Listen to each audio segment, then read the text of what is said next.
Are you great at hiding your drinking? If you're like a lot of the women that I work with, then you are probably doing this on some level most of the time. Maybe you rush home to have a drink on your own before everyone else that you live with gets back. And then, perhaps when your partner walks through the door, you offer to open a bottle of wine for the two of you to share, as if it's only just occurred to you that it might be a nice idea and you haven't been quietly drinking on your own beforehand. Or perhaps you know that the people around you are worried about your drinking. So from time to time, it just feels easier to pour your wine into a mug and try and make it look like something else. Or maybe you wait until they go to bed and then you stay up late drinking on your own when everyone else is upstairs so that they don't actually see you drink. Or perhaps you actually live on your own, so there's no one immediately around you, no need to hide your drinking at home, but you do make sure that you don't answer the phone after a certain point in the evening so that you don't get caught out and sound drunk on the phone.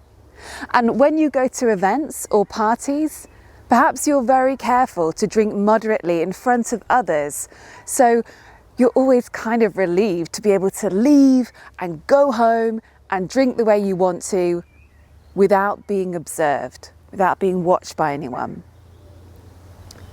If any of what I've said sounds like you, if you are hiding your drinking in some way, then there are 3 things that I strongly suggest you think about.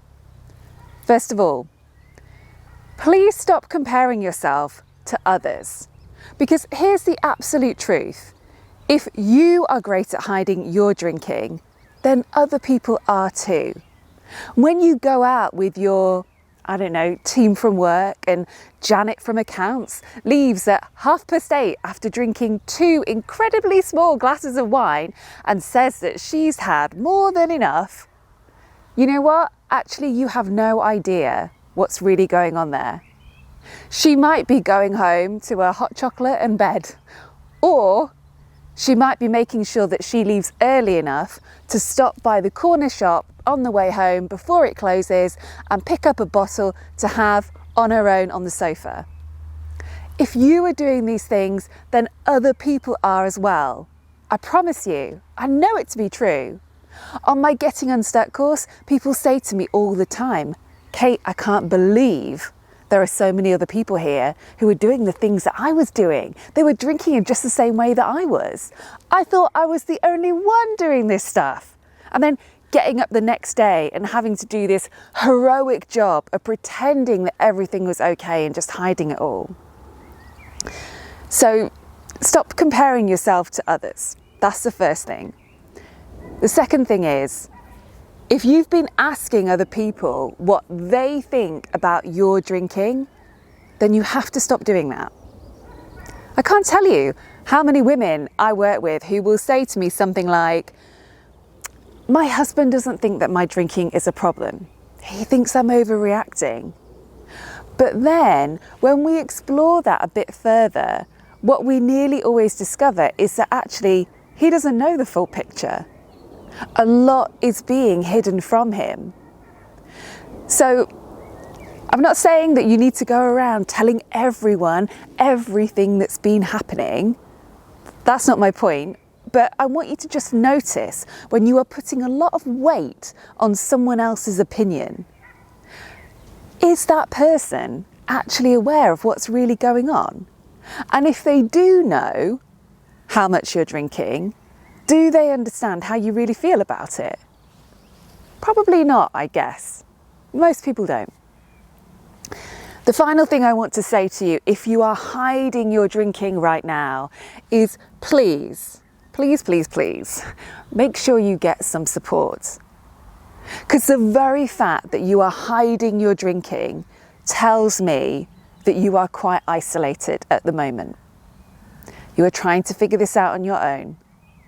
You are stuck in your own head, probably hating yourself, wondering what's wrong with you, beating yourself up. I'm here to tell you that there is nothing wrong with you. You've had, or you are still having, a very normal and predictable experience with an addictive drug. That's it. We are not meant to go through the hard things in life alone. But sobriety is one of those things that really can be hard and confusing and frustrating and depressing when you are doing it all by yourself. And look, I know you can change. Because anyone who successfully hides their drinking, who can manage the brain power, the incredible brain power that's required for all this secrecy, who can power through a hangover and not miss a beat, well, they are a pretty determined and smart person. And you can totally redirect that energy and that focus to stopping drinking. You might just need a guide to get you there, someone to show you the way and how to do it right in a way that actually feels good, and someone to believe in you when you don't believe in yourself. If you want to come and work with me to quit drinking or take a break from booze, I'll put some details below for my Getting Unstuck course. Check it out and then let me know in the comments if this video has resonated with you. Do you hide your drinking too, or have you done so in the past? Did it feel like I was just describing you at the start of this video? Let me know how you feel about this in the comments, and I hope you have a really good week ahead.